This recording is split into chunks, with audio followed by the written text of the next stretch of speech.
Praise the Lord, hallelujah. महिमा हो। मैं पास्टर प्रशांत कुमार आप सभी को आज का बाइबल अध्ययन में यीशु मसीह के नाम से वेलकम और स्वागत करता हूं। मैं आशा और प्रार्थना करता हूं आप सभी यीशु मसीह के नाम से कुशल और मंगल से रहेंगे। आइए आज का बाइबल अध्ययन को जाने से पहले एक छोटा सा प्रार्थना करेंगे, उसका बाद हम आगे बढ़ेंगे। सर्वशक्तिमान परमेश्वर, हम आपका धन्यवाद करते प्रभु, आपने हमें सुंदर सवेरे को देखने के लिए अनुग्रह किया, जिंदों के जमीन में जिंदा रखा, अच्छा स्वास्थ्य दिया प्रभु, इसलिए हम आपका धन्यवाद करते हैं। हमारा आज लिए जो भी उपकार किया प्रभु, हर एक उपकार के लिए प्रभु हम आपका धन्यवाद करते हैं। आज का बाइबल अध्ययन में प्रभु हम आपका स्वागत करते हैं। पवित्र आत्मा हम लोग का बीच में आई, आपकी उपस्थिति को दीजिए। जितने भी ऑनलाइन देखेंगे और देखने वाले हैं, हर एक का जीवन में आपका आशीष का, आपका अनुग्रह, आपका दया का कारण बनने पाए। मैं अपने आप को भी तेरे हाथ में समर्पण करता हूं। मुझ में होकर तू बातें कर पवित्र आत्मा, तू मुझे लीड कर, तुम्हारा गुरु, तुम्हारा टीचर बन। इस नेट को भी तेरे नियंत्रण में रखना, आरंभ से लेकर अंत तक प्रभु तेरे आत्मा द्वारा हमें अगुवाई करना। सारे आदर महिमा आपको देते हुए प्रार्थना आपके पुत्र उद्धारकर्ता यीशु के नाम से मांगते हैं, आमीन। के नाम का स्तुति हो, परमेश्वर के नाम का महिमा हो। परमेश्वर हमें आराधना में अगुवाई किया, इसलिए परमेश्वर का हम धन्यवाद करते हैं। आइए हम उसके वचन की ओर जाएंगे और आज का ध्यान का विषय है मेरे प्रियो, एक विश्वासी का मृत्यु होने पर उसका क्या लाभ होता है। उसका क्या होता है, एक विश्वासी का मृत्यु होने के बाद उसका क्या होता है, क्या लाभ उसको प्राप्त होता है। आज हम उसी के बारे में ध्यान करेंगे और एक पद को हम पढ़ाई करेंगे जो फिलिपियो का पत्री और उसका हम जब एक अध्याय और 21 पद को जब पढ़ाई करते हैं, पौलुस क्या बोलता है। क्योंकि मेरे लिए जीवित रहना मसीह है और मर जाना लाभ है। क्योंकि मेरे लिए जीवित रहना मसीह है और मर जाना लाभ है। पौलुस कहता है कि मेरे लिए जीवित रहना मसीह है और मर जाना मेरे लिए लाभ है। क्या लाभ है? क्योंकि मेरे प्रियो, मृत्यु सत्य है। अगर हम दुनिया में आए हैं और हम जन्म लिए हैं तो जन्म के बाद मृत्यु और उसके बाद न्याय का होना आवश्यक है। हम जब रोमी का पत्री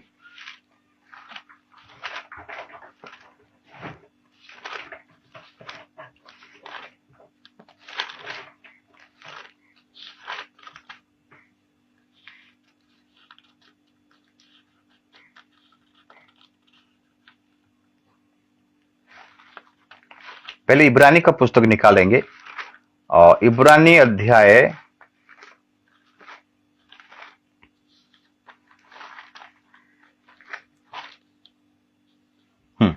इब्रानी अध्याय 9 और उसका हम 27 पद को अगर पढ़ाई करेंगे, लिखता है, और जैसे मनुष्य के लिए एक बार मरना और उसके बाद न्याय का होना नियुक्त है।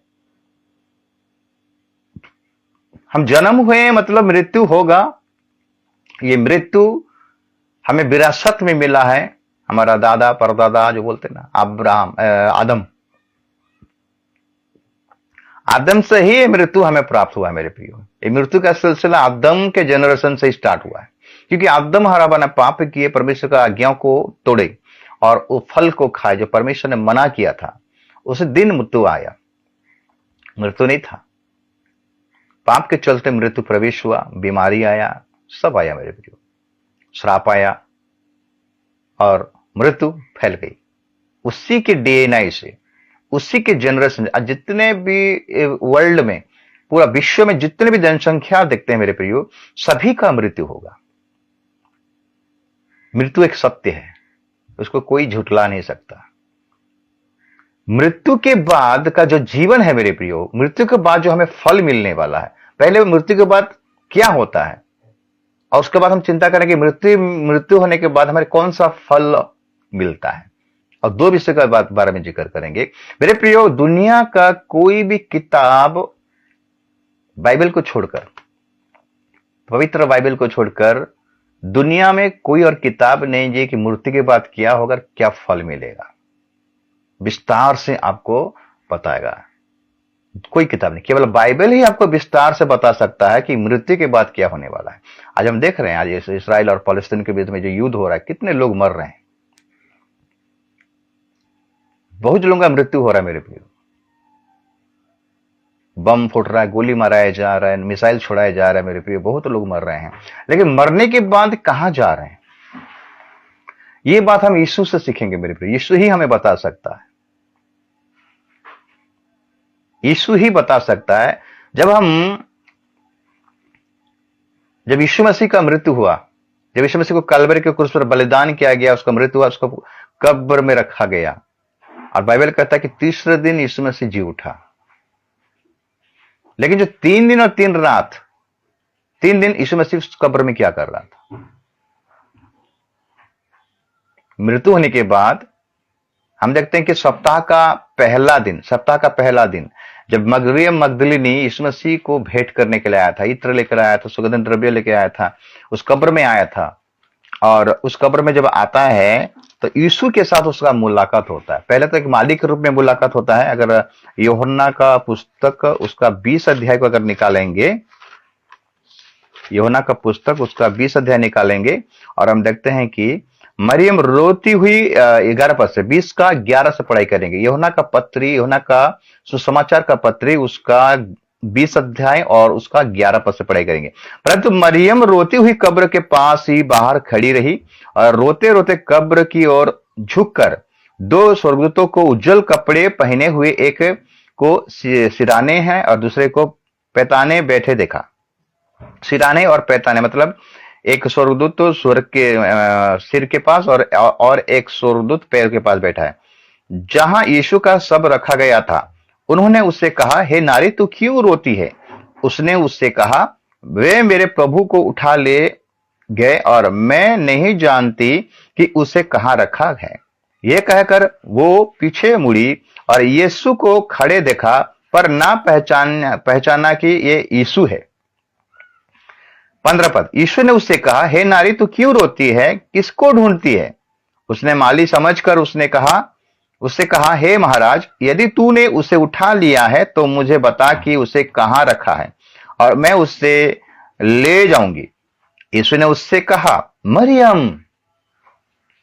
उसे पीछे मुड़कर उसे इब्रानी में कहा, रबुनी, अर्थात हे गुरु। यीशु ने उससे कहा, मुझे मत छू, क्योंकि मैं अब तक पिता के पास ऊपर नहीं गया, परंतु मेरे भाइयों के पास जाकर उनसे कह दे कि मैं अपने पिता और तुम्हारे पिता और अपने परमेश्वर और तुम्हारे परमेश्वर के पास ऊपर जाता हूं। यह सप्ताह का पहला दिन, मतलब 3 दिन के बाद जब यीशु मसीह जी उठा है, जी उठने के बाद एक महान कार्य को यीशु मसीह करने जा रहा है। मतलब अपने लहू को वो स्वर्गीय तंबू मैंने पिता के पास, मैंने परमेश्वर के पास जा रहा है, उसको मैंने चढ़ाने के लिए, भेंट करने के लिए, छिड़कने के लिए। स्वर्गीय तंबू जो मूसा ने, जो नमूना, परमेश्वर जो मूसा को जो नमूना दिया था, यह पृथ्वी पर एक तंबू बनाना, एक मिलाप वाले तंबू, वहां पर बादशाह का संदूक रहेगा, वेदी बनाया जाएगा और वहां पर जो लहू छिड़काया जाएगा। तो यीशु मसीह ने क्या किया, वही चीज को करने जा रहा था। और जब मरियम रोने लगी, गिड़गिड़ाने लगी, मेरा यीशु को कौन ले लिया, तो यीशु मसीह रुक गया और मरियम को दर्शन दिया और बोला, हे मरियम। तब वो जान लिया, पहचान लिया, रबुनी, हे गुरु। जैसे ही पकड़ने के लिए आ रहा था, गले मिलने के लिए आ रहा था, छूने के लिए आ रहा था मेरे प्रियो, तो यीशु मसीह बोला, अभी मुझे मत छू, क्योंकि मैं अभी पिता के पास नहीं गया हूं। क्योंकि मेरे प्रियो, महायाजक जब भी बलिदान करने के लिए जाता था महापवित्र स्थान में मेरे प्रियो, तो वो पवित्र होकर जाता था। इसलिए यीशु मसीह अपने पवित्र लहू को स्वर्गीय तंबू में, मैंने परमेश्वर के पास जाकर उसको देना चाहता है, मैंने वहां पर चढ़ाना चाह रहा था, ये काम करने के लिए जा रहा था। तो उसी समय ये मरियम मगदलिनी आकर रोने लगी, गिड़गिड़ाने लगी। तब यीशु मसीह को ये कार्य को थोड़ा सा स्थगित किया और मरियम के साथ बातें किया, मरियम मगदलिनी। तो आज हम देखते हैं कि मृत्यु के बाद, जब यीशु मसीह का मृत्यु हुआ, 3 दिन रखा गया उस कब्र में, लेकिन उस 3 दिन के अंदर में यीशु मसीह क्या किया मेरे प्रियो, हम देखते हैं पहला पत्रस उसका 3 अध्याय उसका 18 और 20 तक पढ़ाई करेंगे। पहला पत्रस 3 अध्याय और लिखता है 18 से, पहला पत्रस 3 अध्याय उसका 18 से अगर पढ़ाई करेंगे, इसलिए कि मसीह ने भी, अर्थात अधर्मियों के लिए धर्मी ने पापों के कारण एक बार दुख उठाया, ताकि हमें परमेश्वर के पास पहुंचाए। वो शरीर के भाव से तो घात किया गया, पर आत्मा के भाव से जिलाया गया। शरीर के भाव से तो घात किया गया, लेकिन आत्मा के सामर्थ्य से जिलाया गया। 19 पद, उसी में उसे जाकर कैदी आत्माओं को भी प्रचार किया, जिन्होंने उस बीते समय में आज्ञा ना मानी, जब परमेश्वर नूह के दिनों में धीरज धरकर ठहरा रहा और वो जहाज बन रहा था, जिसमें बैठकर थोड़े लोग अर्थात 8 प्राणी पानी के द्वारा बच गए। उसी पानी का दृष्टांत भी अर्थात बपतिस्मा यीशु मसीह के जी उठने के द्वारा अब तुम्हें बचाता है। इससे शरीर के मेल को दूर करने का अर्थ नहीं है, परंतु शुद्ध विवेक से परमेश्वर के बस में हो जाने का अर्थ है। मेरे प्रियो, जल प्रलय के समय में आदम से लेकर यीशु मसीह तक, जल प्रलय में जो नूह को परमेश्वर ने कहा कि मैं पृथ्वी को नाश कर दूंगा, जल के द्वारा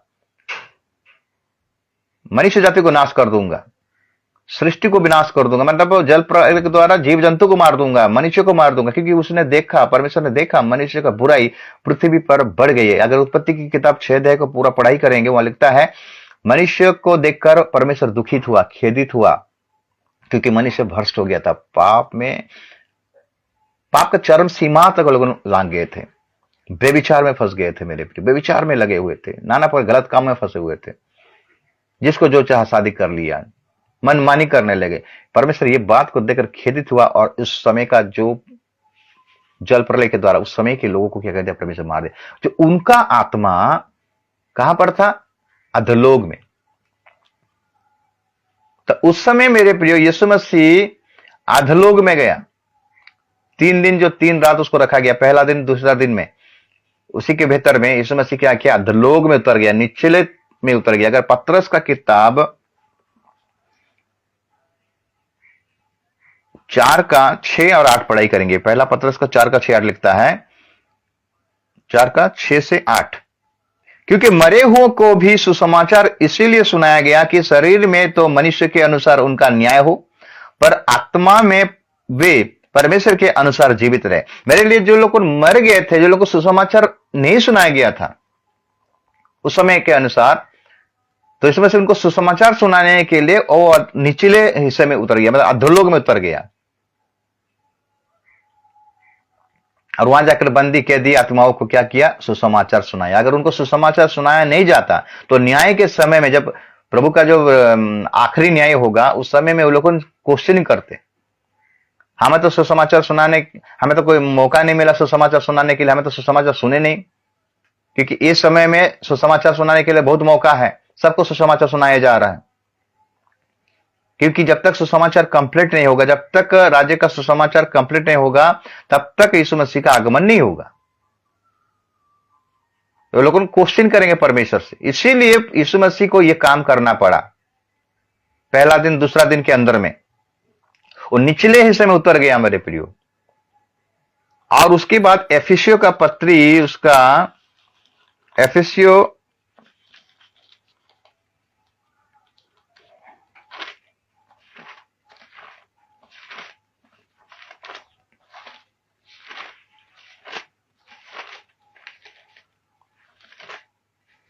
एफिसियो 4 अध्याय को अगर पढ़ाई करेंगे, 4 अध्याय उसका 8 पद से लिखता है, इसीलिए वो कहता है, वह ऊंचे पर चढ़ा और बंदियों को बांध ले गया और मनुष्य को दान दिए।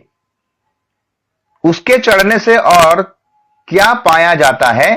केवल यह कि वो पृथ्वी की निचले जगहों में उतर अभी था, और जो उतर गया यह वही है जो सारे आकाश से ऊपर चढ़ी भी गया कि सब कुछ परिपूर्ण करे। कैदी आत्माओं को, बंदी आत्माओं को सुसमाचार दिया। जो लोग साधु लोग थे, जो लोग प्रभु को भय करने वाले लोग थे, मेरे प्रिय, उस समय वो जो बंदी आत्मा थे उनको सुसमाचार सुनाया गया। और वहां पर अधोलोक में स्वर्ग लोक भी था, और वही स्वर्ग लोक को क्या किया? ऊपर उठा लिया। अभी स्वर्ग लोक जो अब्राहम के गोद कहलाते हैं, जो पौलुस जब दूसरा कोरिन्थियों 12 अध्याय को अगर हम निकालेंगे, पौलुस कहता कि मैं तीसरा स्वर्ग तक, मैंने एक व्यक्ति को मैं जानता था जो तीसरा स्वर्ग तक उसने गया था। मैंने पौलुस अपने खुद गया था, लेकिन अपने नाम नहीं लेता है। दूसरा कोरिन्थियों 12 अध्याय को अगर निकालेंगे, दूसरा कोरिन्थियों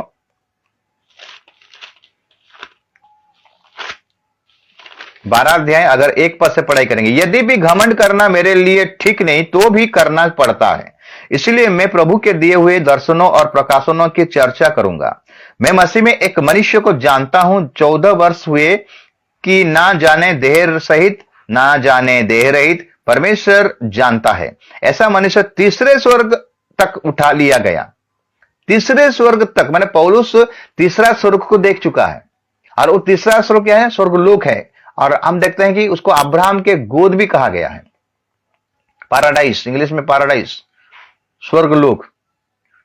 और इसका जिक्र यीशु मसीह खुद किए हैं मेरे प्रियो, इस अब्राहम के गोद। पहले अब्राहम के गोद जो अधोलोक था, अधोलोक के साथ था, ऊपर नीचे, ऊपर था और अधोलोक नीचे था। अगर हम पढ़ाई करेंगे लूका 16 अध्याय, अगर लूका 16 अध्याय उसका 19 पद से अगर पढ़ाई करेंगे, ये यीशु मसीह का एक दृष्टांत है जो कि एक सत्य घटना पर आधारित है। खुद यीशु मसीह ने स्टेटमेंट दिया है कि अधोलोक कहां था और स्वर्गलोक कहां था, ना अब्राहम के गोद कहां था। यहां लिखता है 16 का 19, लूका अध्याय 16 उसका 19 पद से अगर पढ़ाई करेंगे, एक धनवान मनुष्य था जो बैगनी कपड़े और मलमल पहनता और प्रतिदिन सुख विलास और धूमधाम के साथ रहता था। लाजर नामक एक कंगाल घाव से भरा हुआ उसकी देवड़ी पर छोड़ दिया जाता था, और वो चाहता था कि धनवान की मेज पर की झूठन से अपना पेट भरे, यहां तक कि कुत्ते भी आकर उससे घाव को चाटते थे। ऐसा हुआ कि वो कंगाल मर गया और स्वर्गदूतों ने उसे लेकर अब्राहम की गोद में पहुंचाया। वो धनवान भी मर गया और गड़ा गया, मरा गया, गड़ा गया, और अधोलोक में उससे पीड़ा में पड़े हुए अपनी आंखें उठाई और दूर से अब्राहम की गोद में लाजर को देखा। तब उसने पुकार कर कहा, हे पिता अब्राहम, मुझ पर दया करके लाजर को भेज दे ताकि वो अपनी उंगली का सिरा पानी में भिगोकर मेरी जीभ को ठंडा करे, क्योंकि मैं इस ज्वाला में तड़प रहा हूं। मेरे प्रियो, धनी व्यक्ति अधोलोक में मतलब नीचे है और आंखें उठाया तो ऊपर में है, क्या है? स्वर्गलोक, मतलब अब्राहम के गोद। मतलब अब्राहम के गोद का मतलब है वो स्वर्गलोक जो है वो अब्राहम के कस्टडी में है।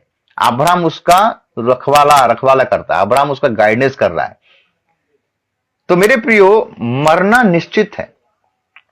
तो यहां पर एक बात को ध्यान दीजिएगा, जब भी कोई एक विश्वासी मरता है, जो प्रभु को भय करके, प्रभु का जीवन काट के प्रभु में जो मरता है, वो क्या हो जाता है? अब्राहम के गोद में जाता है। और जो प्रभु में नहीं है और जो मरते हैं वो अधोलोक में आता है, जहां पर धनी व्यक्ति है, अधोलोक में। तो इस समय ये जो स्वर्गलोक है, ये पैराडाइज जो अब्राहम के गोद है, ये यीशु मसीह क्या किया? जब उसका मृत्यु हुआ, अधोलोक में उतरा, निचले हिस्से में उतरा, सुसमाचार प्रचार किया, सारे बंदी आत्माओं को क्या किया? उठाया और स्वर्गलोक माने ऊपर चला गया, स्वर्ग में, परमेश्वर के जो नीचे में और एक जो स्वर्ग है, तीसरा स्वर्ग है, पहला स्वर्ग, दूसरा स्वर्ग और तीसरा स्वर्ग में, वहां जाके सेटिंग कर दिया। अभी ये पैराडाइज या अब्राहम के गोद ऊपर में है। तो मेरे कहने का मतलब है कि एक व्यक्ति, एक विश्वासी जो मर जाता है, सच्चा विश्वासी, सांसारिक विश्वासी, नामधारी विश्वासी नहीं, सच्चा विश्वासी, सच्चा क्रिश्चियन जो मरता है ना, उसका आत्मा अब्राहम की गोद में जाता है, वहां पर रखा गया है। अब जो विश्वासी होकर वो प्रभु का जीवन नहीं बिताता है, भय का जीवन नहीं बिताता है, डर का जीवन नहीं बिताता है, वो अधोलोक में है। कहां पर है? जहां पर धनी व्यक्ति है। इस मसीह ये एग्जाम्पल क्यों दिया जानते हैं? बताने के लिए कि स्वर्ग है और नरक भी है। तो ये आज जितने भी विश्वासी लोग को मरते हैं, उनमें से अगर जो प्रभु में मरते हैं, जो प्रभु में सोते हैं, वो अब्राहम के गोद में है।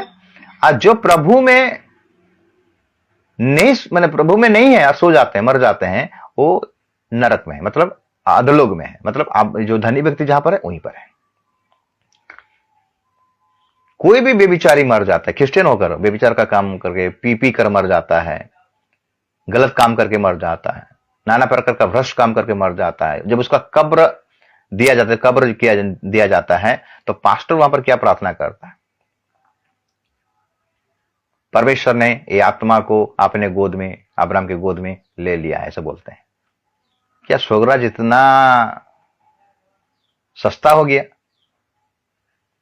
चोर डाकू बेविचारी पियंकर पहुंच जाएंगे, इतना आसान है? कोई भी मर जाता है, पाप करके मर जाता है, एक विश्वासी होकर, विश्वासी रहता है, जिंदगी भर चर्च जाता है लेकिन अपने जीवन को परिवर्तन कभी नहीं किया है, वो अगर मर जाता है तो पास्टर क्या, वो जब कब्र दिया जाता है उसको, उससे पहले क्या प्रार्थना करते हैं? और ऐसे मूर्ख भी हैं, बोलते हैं कि प्रभु इसका आत्मा को शांति दे। आत्मा को कैसे शांति देगा मेरे पे? जब जीवन था उस समय तो आत्मा को शांति नहीं मिला, मरने के बाद और आत्मा के बारे में प्रार्थना कर सकते हैं? धनी और लाचार के बारे में थोड़ा ध्यान दीजिए। आप किस प्रकार का आप अभिवादन दे रहे हैं, किस प्रकार का आप बात करते हो? ये व्यक्ति जब मर जाता है और कुछ नहीं हो सकता, जब जीवित रहता है तब वो उसका आत्मा को शांति दिया जा सकता है। यीशु मसीह ने कहा कि मैं तुम्हें शांति दे जाता हूं, मैं तुम्हें ऐसा शांति दे जाता हूं, जगत जैसा देता वैसा नहीं, मैं अपना शांति तुम्हें दे जाता हूं। शांति प्रार्थना करते हो ना? शांति प्रार्थना परिवार के लिए किया जाता है, जो मर गया उसके लिए शांति प्रार्थना नहीं किया जाता है। मूर्ख सब हैं जो प्रार्थना करते हैं शांति प्रार्थना, उसका आत्मा को प्रभु शांति दे। पी पी कर मरा होगा, उसका आत्मा को कैसे शांति मिलेगा? हाँ, उसका आत्मा को शांति मिलेगा, नरक में मिलेगा, अधोलोक में। धनी व्यक्ति प्रार्थना निवेदन कर रहा है अब्राहम से, क्या अब्राहम उसका प्रार्थना को सुना? थोड़ा सा दिमाग रखिए मेरे प्रियो, ये हिसाब लेगा परमेश्वर। आप जो प्रार्थना करते हो ना, इसका आत्मा को प्रभु शांति दे बोलकर, ये हिसाब देगा। तुमको क्या वचन पता नहीं था? मरने के बाद उसके शांति के लिए कभी प्रार्थना किया नहीं जाता है। और गलत काम करके मर गया होगा तो उसका फोटो के सामने क्या लिखते हैं? स्वर्गीय फलाना, स्वर्गीय फलाना, स्वर्गीय फलाना। स्वर्ग में नहीं, वो नरक में रहेगा। तो मेरे प्रियो, हम देखते हैं कि मृत्यु निश्चित है। हम अगर देखेंगे शुभ उपदेशक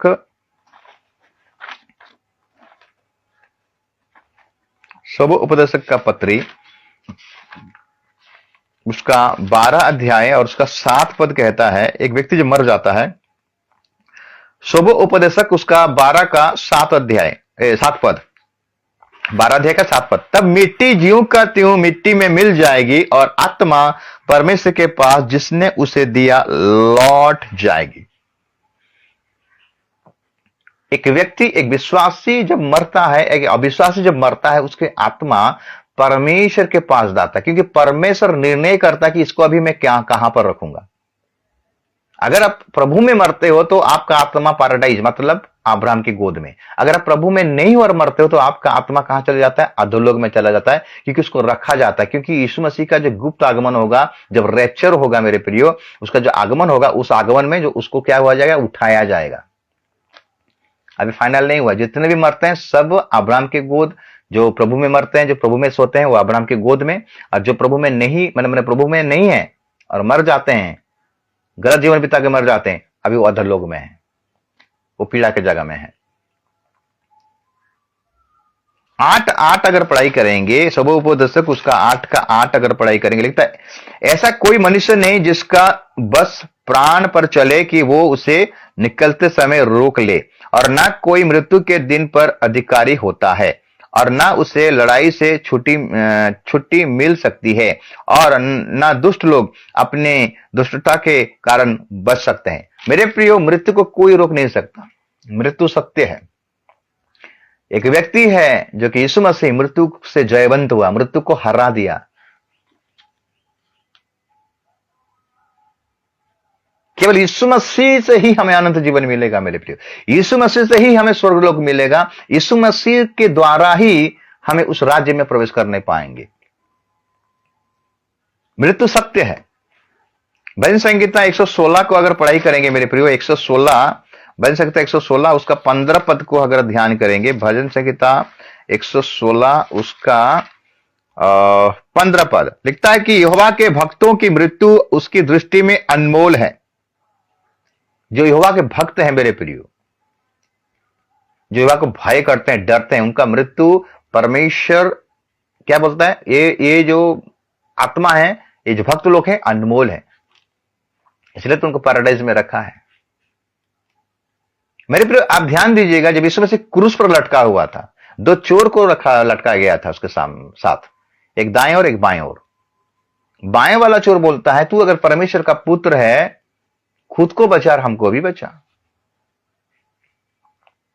लेकिन दाहिने वाला बोलता है कि अरे तू पागल हो गया है, हमें पाप किया, हमें जो व्यभिचार किए, हम लोग हत्याएं किए, चोरी किए, डकैत किए, गलत काम किए, इसलिए आज हमें सजा मिल रहा है, ये तो कुछ भी नहीं किया है। तब वो प्रार्थना करता, निवेदन करता कि प्रभु तू अपने राज्य में जाएगा तो मुझे स्मरण करना। तब यीशु मसीह ने कहा आज ही तू मेरे साथ कहां जाएगा, पारदेश, मैंने स्वर्गलोक, आज ही तू मेरे साथ स्वर्गलोक जाएगा। कहां पर जाएगा, अब्राहम की गोद में जाएगा। इसका मतलब दूसरा चोर कहां गया होगा? यीशु मसीह केवल उसी चोर को बोला जो चोर यीशु मसीह को अपना व्यक्तिगत उद्धारकर्ता के रूप में विश्वास किया और ग्रहण किया।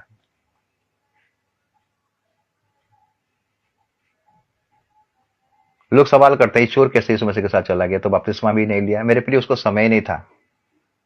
आपको तो भरपूर समय मिलता है, वचन सुन सुनकर आप सठिया गए हो, फिर भी बपतिस्मा लेने के लिए आप नाराज। वो चोर यीशु मसीह के साथ लटका हुआ था, उसका समय नहीं था बपतिस्मा लेने के लिए, लेकिन यीशु मसीह ने उसको ऑर्डर दिया, यीशु मसीह उसको अधिकार दिया। यीशु मसीह के पास अधिकार है, वो सब कुछ कर सकता है। आज हमें समय, भरमार समय, हमें 30 साल, 40 साल, 50 साल हो गए, फिर भी हम बपतिस्मा लेने के लिए स्टेप नहीं लेते हैं।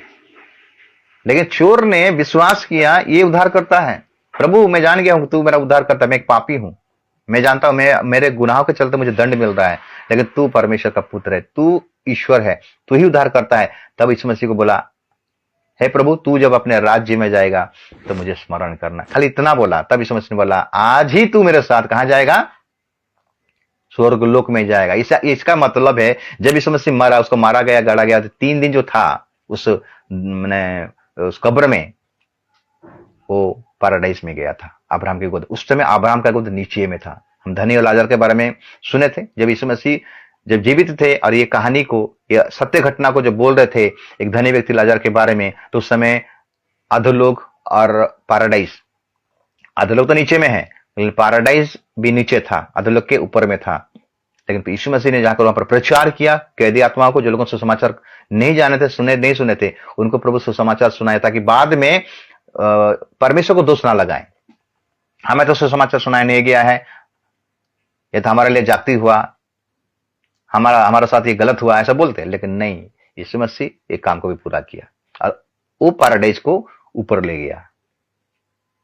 जिसे इसको पौलुस कहता है मैं तीसरा स्वर्ग तक गया था, और तीसरा स्वर्ग है परमेश्वर, स्वर्गलोक है, वो अब्राहम के गोद है।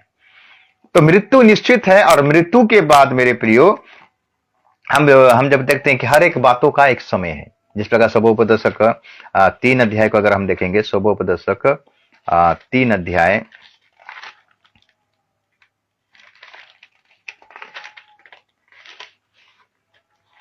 लिखता है, हर एक बातों का एक अवसर और प्रत्येक काम का जो आकाश के नीचे होता है एक समय है, जन्म का समय और मरण का भी समय, बोने का समय और बोए हुए को उखाड़ने का भी समय। हर एक बातों का समय है, मतलब मृत्यु का समय, जन्म का समय भी है और मृत्यु का समय भी है। हम इब्रानी पुस्तक में पढ़े कि जन्म, मृत्यु, उसके बाद न्याय का होना अवश्य है। मृत्यु सत्य है,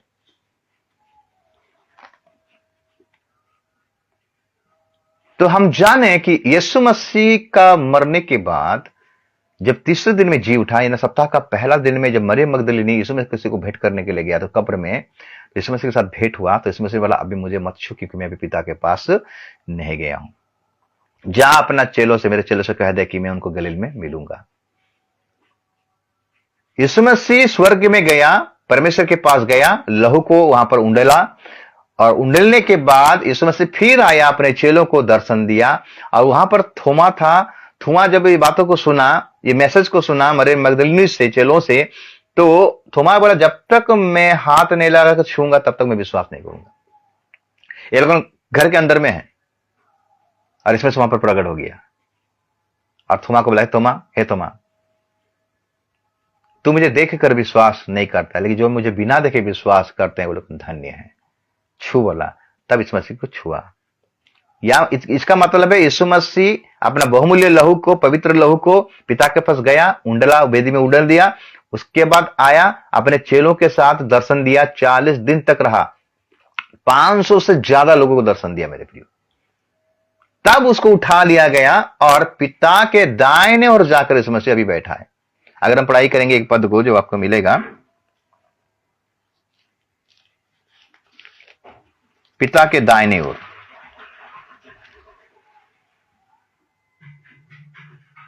प्रेतों का काम 2 अध्याय और उसका 33 पद को पढ़ाई करेंगे। प्रेतों का काम 2 अध्याय और उसका 33 को पढ़ाई करेंगे। लिखता है,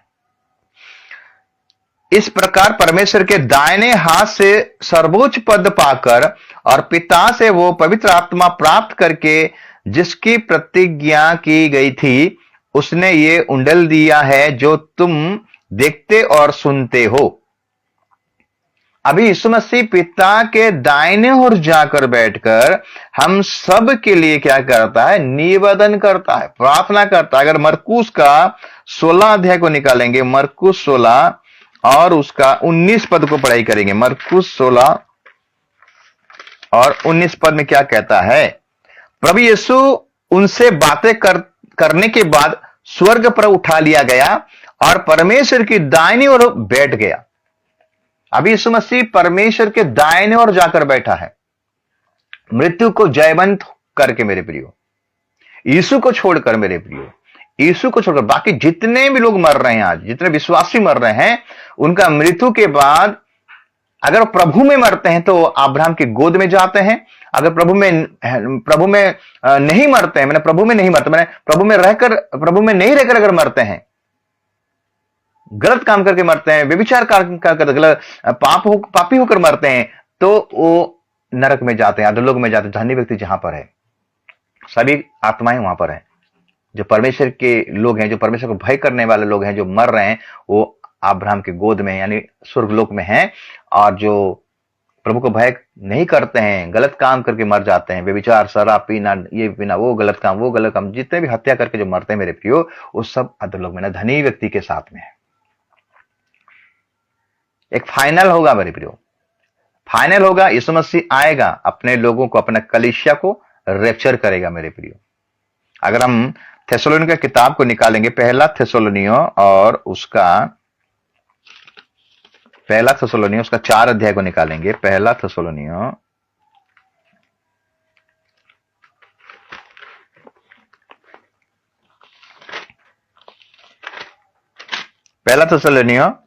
और उसका 4 अध्याय 15 पद, क्योंकि हम प्रभु के वचन के अनुसार तुमसे ये कहते हैं कि हम जो जीवित हैं और प्रभु के आने तक बचे रहेंगे, सोए हो से कभी आगे ना बढ़ेंगे, क्योंकि प्रभु आप ही स्वर्ग से उतरेगा।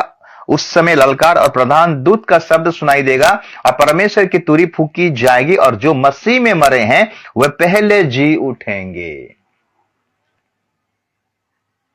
इसीलिए अभी लोगों स्वर्ग में लोग में है और अधोलोक में है। फाइनल जब यीशु मसीह आएगा, अपना दुल्हन को उठाएगा, कलीसिया को उठाएगा, तो पहला फल के हिसाब से जो लोग मसीह में मरे हैं वो पहले जी उठेंगे। उसके बाद उनके आश्रित लोग उठेंगे। तो मेरे प्रियो, हम जाने हैं कि मृत्यु निश्चित है, मृत्यु को कोई रोक नहीं सकता, मृत्यु होगा। लेकिन मृत्यु के बाद आपका क्या होगा, मैं उसके बारे में बताया। अभी फल क्या मिलेगा? एक विश्वासी जब मर जाता है उसको फल क्या मिलेगा, क्या फायदा होगा? जिस प्रकार हम पौलुस की किताब को पढ़ाई किए, फिलिपियो उसका 1 अध्याय और उसका 21 पद को जब पढ़ाई किए, फिलिपियो उसका 1 अध्याय उसका 21 पद लिखता है, क्योंकि मेरे लिए जीवित रहना मसीह है और मर जाना लाभ है। बोला क्या लाभ मिलेगा हमें स्वर्ग में? हमारा जब मृत्यु हो जाता है उसके बाद हमारा क्या लाभ होगा? आज उसी के बारे में फिर ध्यान करेंगे। हम पहला जिक्र किए मृत्यु के बाद क्या होता है। एक विश्वासी जब मर जाता है उसका क्या होता है, अविश्वासी जब मर जाता है उसका क्या होता है, इसको हम पूरा डिटेल जानेंगे। अभी मृत्यु के बाद हमें क्या फल मिलेगा ये बात किसी को पता नहीं। मसीह लोग, जो लोग वचन को पढ़ते हैं, ध्यान देते हैं, वचन को सुनते हैं, उनको पता है। बाकी दुनिया वर्ल्ड में लोग मृत्यु के बाद क्या होगा, कौन सा फल मिलेगा, इसके बारे में उनको पता नहीं है। इनमें विश्वासियों को भी पता नहीं है, क्योंकि वचन को पढ़ते नहीं है, ध्यान से मनन नहीं करते हैं। अगर वचन को ध्यान देंगे तो उनको पता चलेगा कि मृत्यु के बाद हमें अनंत जीवन मिलेगा। यीशु मसीह को जानना ही अनंत जीवन है। यीशु मसीह बोला, मैं मार्ग हूं, मैं सत्य हूं, मैं जीवन हूं। यीशु मसीह बोला, बिना मेरे द्वारा कोई पिता के पास नहीं जा सकता। हम देखेंगे मृत्यु के बाद हमारा क्या लाभ होता है। 4 लाभ होता है मृत्यु के बाद। पहला लाभ, हमारा ये शरीर को जब हम त्याग देंगे, हमें एक नया शरीर मिलेगा, यानी महिमा शरीर मिलेगा, पहला लाभ। और वो ऐसा शरीर है, वो शरीर कभी नहीं मरेगा। अभी का शरीर क्या होता है, बाल पक जाता है, आंख में चश्मा लगता है, दांत झड़ जाता है। मेरा भी दांत झड़ गया है। शरीर धीरे धीरे ये हो जाता है, बीमारी आता है, भूख लगता है, प्यास लगता है। अभी का जो सिचुएशन, हम जो ये पृथ्वी में जो शरीर है, लेकिन ये शरीर को जब हम छोड़ देंगे, हमें एक नया शरीर मिलेगा, एक महिमा शरीर मिलेगा। उसमें वो शरीर कभी खत्म नहीं होगा। मृत्यु के बाद हमारा पहला लाभ जो है, हमको ऐसा शरीर मिलेगा जो कि क्षय नहीं होगा, अक्षय शरीर बोलते हैं। अगर पहला कोरिन्थियो उसका 15 अध्याय और उसका हम 42 को पढ़ाई करेंगे। मुर्दे का जी उठना भी ऐसा ही है, शरीर नाशवान दशा में बोया जाता है और अविनाशी रूप में जी उठता है। अविनाशी मतलब महिमा शरीर, अविनाशी, वो कभी खत्म नहीं होगा शरीर। ऐसा शरीर, ऐसा फल हमको मिलने वाला है, अविनाशी शरीर। जिस प्रकार यीशु मसीह जी उठा तीसरे दिन में, हम देखो शरीर में क्या क्वालिटी था। देखिए, दरवाजा बंद है और यीशु मसीह अंदर में प्रकट हो गया है। जिस प्रकार आदम का शरीर था पहले, जब यीशु मसीह, परमेश्वर ने जब आदम को बनाया, अपने स्वरूप और अपने समानता में बनाया था, आदम का शरीर वैसा ही बना था मेरे प्रियो, अविनाशी महिमा शरीर था, ग्लोरियस बॉडी। वो शरीर एक पल में इधर, एक पल में उधर, एक पल में उधर, मतलब सब जगह में वो जा सकता था। वैसा ही वो शरीर का एक्सेस था मेरे प्रियो। हमें वो शरीर मिलने वाला, वो फल हमें मिलने जा रहा है मेरे प्रियो। मृत्यु के बाद हमें क्या फल मिलेगा, वही फल मिलेगा, पहला स्टेप। दूसरा चीज मेरे प्रियो, हमें ऐसा घर मिलेगा, एक उत्तम घर मिलेगा। इस संसार के घर के लिए हम कितना मेहनत करते हैं, कितना पैसा कमाते हैं, उसके बाद कितना उस घर को कितना मेहनत से बनाते हैं, कितना साल लग जाता है। ये पृथ्वी का डेरा क्या हो जाएगा, नाश हो जाएगा, खत्म हो जाएगा मेरे प्रियो। अगर हम दूसरा कोरिन्थियो और उसका 5 अध्याय उसका 1 पद से अगर पढ़ाई करेंगे, लिखता है, क्योंकि हम जानते हैं कि जब हमारा पृथ्वी पर का डेरा, शरीर का घर गिराया जाएगा, तो हमें परमेश्वर की ओर से स्वर्ग पर एक ऐसा भवन मिलेगा जो हाथों से बनाया हुआ घर नहीं, परंतु चिरस्थायी है। दूसरा फल, मृत्यु के बाद दूसरा फल, हमें ऐसा घर मिलेगा, प्रभु हमारे लिए ऐसा घर बनाया है जो कि परमेश्वर का खुद का बनाया हुआ घर है। वो घर कभी खत्म नहीं होगा, कभी नाश नहीं होगा, वो बना रहेगा। यीशु ने क्या कहा अपने चेलों से, यूहन्ना 14 अध्याय 1 से अगर पढ़ाई करेंगे, तुम्हारा हृदय व्याकुल ना हो, मेरा परमेश्वर पर और मुझ पर भरोसा रखो, क्योंकि मैं जा रहा हूं तुम सबके लिए घर तैयार करने के लिए। रेडी हो जाएगा, मैं आऊंगा और तुम सबको वहां ले जाऊंगा जहां मैं रहता हूं। मेरे प्रिय, आज अगर इस पृथ्वी में आपको घर नहीं मिल रहा, आप घर भाड़े में है, आप भाड़ा के घर में रह रहे हो मेरे प्रियो, चिंता का कोई बात नहीं है। आपके लिए स्वर्ग में एक अनंत काल का घर रखा गया है। इसी आशा में, इसी विश्वास में अपने जीवन को व्यतीत कीजिए मेरे प्रियो। ये दूसरा फल मिलेगा, स्वर्गीय घर। ये अब्राहम इस घर को देख चुका था मेरे प्रियो, विश्वास के नजर में। अगर हम इब्रानी का पुस्तक अगर हम पढ़ाई करेंगे, इब्रानी उसका 11 अध्याय, इब्रानी 11 अध्याय और हम पढ़ाई करेंगे 8 पद से अगर पढ़ाई करेंगे, आपको पूरा बहुत अच्छा लगेगा। विश्वासी से अब्राहम जब बुलाया गया तो आज्ञा मानकर ऐसी जगह निकल गया जिसे मिरास में लेने वाला था, और यह ना जानता था कि मैं किधर जाता हूं, तो भी निकल गया। विश्वासी से उसने प्रतिज्ञा कि वह देश में, पराये देश में परदेशी के समान रहकर इसहाक और याकूब समेत जो उसके साथ उसी प्रतिज्ञा के वारिस थे, तंबुओं में वास किया, क्योंकि वो उस तीर नीब वाले नगर की बाट जोतता था, जिसका रचने वाला और बनाने वाला परमेश्वर है। विश्वासी से अब्राहम निकल पड़ा, प्रभु का वचन को सुना, निकल पड़ा। वो नहीं जानता था किधर जाएगा, लेकिन परमेश्वर उसको अगुवाई किया और जिंदगी भर तंबू में रहा।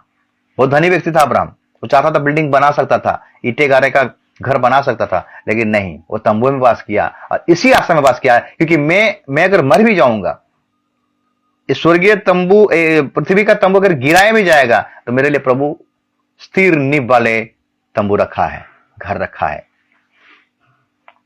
ये दूसरा फल हमें मिलेगा, एक विश्वासी को एक दूसरा फल मिलेगा मेरे मरने के बाद, उसको उत्तम घर मिलेगा। ऐसा घर मिलेगा वो कभी खत्म नहीं होगा, कभी नाश नहीं होगा। यहाँ का घर नाश हो जाएगा। देखिए इसराइल और जब हमास के अंदर में जो युद्ध हो रहा है, जो बम फेंका जा रहा है, जी मिसाइलें फेंका जा रहा है, जितना बिल्डिंग सब गिर जा रहा है मेरे प्रियो। लोगों का घर आज गिर जा रहा है, लोग इधर उधर हो रहे हैं, छितर बितर हो रहे हैं। लेकिन अगर हम विश्वास में अपना जीवन को व्यतीत कर, विश्वास के हिसाब से विश्वासी होकर अगर हम मरेंगे, तो हमारे लिए एक दूसरा फल, हमारे लिए उत्तम घर प्रभु रखा है बाइबल के अनुसार। तीसरा पॉइंट, हमें उत्तराधिकारी मिलेगा मेरे प्रियो, हमें उत्तम उत्तराधिकारी मिलेगा। आज उत्तराधिकारी के लिए मर्डर कर रहे हैं, भाई भाई का मर्डर हो रहा है? जमीन बाड़ी के लिए कितना मर्डर हो जा रहा है, अपने अपने को मार रहा है। उत्तराधिकारी ये ना उत्तराधिकारी हो जाए, उसको जहर पिला के मार देते हैं, किसी को हत्या कर दे रहे हैं, प्लानिंग से मर्डर कर दे रहे हैं, धन के चलते, उत्तराधिकारी के चलते। लेकिन हमारे लिए एक उत्तम उत्तराधिकारी रखा गया मेरे प्रियो। जितनों ने उसको ग्रहण किया, उन सबको परमेश्वर का संतान होने का अधिकार दिया। जब पतरस ने यीशु मसीह से कहा, हम तो सब कुछ छोड़कर आए हैं, हमें क्या मिलेगा, तब यीशु मसीह का जवाब क्या था? देखिए, अगर हम पढ़ाई करेंगे मत्ती 19 अध्याय को अगर निकालेंगे, मत्ती 19 अध्याय और उसका पढ़ाई करेंगे 28 पद को। मत्ती 19 और उसका 28 से अगर पढ़ाई करेंगे, यीशु ने उनसे कहा, 27 से पढ़ाई करेंगे। जब पतरस ये बात बोलता है, इस पर पतरस ने उसे कहा, मत्ती 19 उसका 27 और 28, इस पर पतरस ने उससे कहा, देख हम तो सब कुछ छोड़ के तेरे पीछे हो लिए हैं, तो हमें क्या मिलेगा? यीशु ने उससे कहा, मैं तुमसे सच सच कहता हूं कि नई सृष्टि में जब मनुष्य का पुत्र अपनी महिमा के सिंहासन पर बैठेगा, तो तुम भी जो मेरे पीछे हो लिए हो 12 सिंहासन पर बैठकर इस्राएल के 12 गोत्रों का न्याय करोगे। उत्तराधिकारी। परमेश्वर हमारे लिए एक आशीष रखा है मेरे प्रिय, प्रभु के दासों के लिए, जो लोग प्रभु में मरते हैं, प्रभु के लिए जीते हैं, प्रभु के लिए मरते हैं, प्रभु के लिए शहीद हो गए हैं, तो प्रभु उनको ये उत्तराधिकारी देगा। सबको, जितनों ने उसको ग्रहण किया, उन सबको परमेश्वर का संतान। परमेश्वर का संतान होने का मतलब क्या है? बारिश उत्तराधिकारी भी आपको मिलेगा मेरे प्रियो। भरने के बाद क्या लाभ है? यही लाभ है। तीसरा आशीष। चौथा आशीष मेरे प्रियो, सुंदर सहभागिता, उत्तम सहभागिता, जो सहभागिता कभी खत्म नहीं होगा। हम अनंत काल तक परमेश्वर के साथ, यीशु मसीह के साथ, पवित्र आत्मा के साथ हम सहभागिता में रहेंगे, उसके उपस्थिति में रहेंगे, उसके संगति में रहेंगे और आनंद मनाते रहेंगे। दाऊद क्या कहता है? प्रभु के उपस्थिति में, परमेश्वर के उपस्थिति में ही आनंद का भरपूरी है। थोड़ा समय के लिए आनंद, यहां पर थोड़े समय के लिए हम आनंद मना रहे हैं मेरे प्रियो, वहां जाएंगे तो अनंत काल का आनंद है। ये सहभागिता हमें प्राप्त होने वाला है मेरे प्रियो। ये 4 फल, ये 4 आशीषें, ये 4 ब्लेसिंग, ये अनंत काल का, अनंत जीवन का आशीष है। ये कभी खत्म नहीं होगा, ये फल हमें मिलने वाला है। इसलिए आइए हम अपने जीवन को प्रभु में, प्रभु के पीछे हो लेना है, प्रभु के संगति में चलना है, प्रभु के मार्ग में चलना है, प्रभु के वचन में चलना है और अपने आप को तैयार करना है, क्योंकि वो आने वाला है और हमको लेने वाला है। और आप ये सोचकर अपना जीवन को आप ये बोल के बोलेंगे, मैं अगर मरूंगा तो मैं प्रभु के साथ जाऊंगा। मेरे लिए एक फल रखा, 4 फल रखा गया है। मेरे लिए प्रभु उत्तम घर रखा है, मेरे लिए प्रभु उत्तम शरीर रखा है, मेरे लिए प्रभु उत्तराधिकारी रखा है, मेरे लिए प्रभु सौभाग्यता संगति भी रखा है।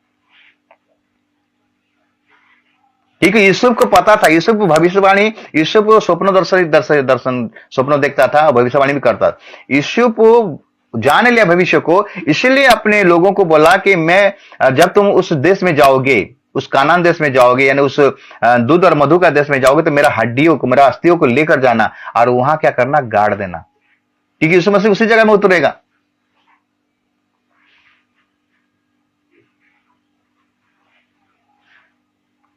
यूसुफ को अच्छा तरीके से पता था।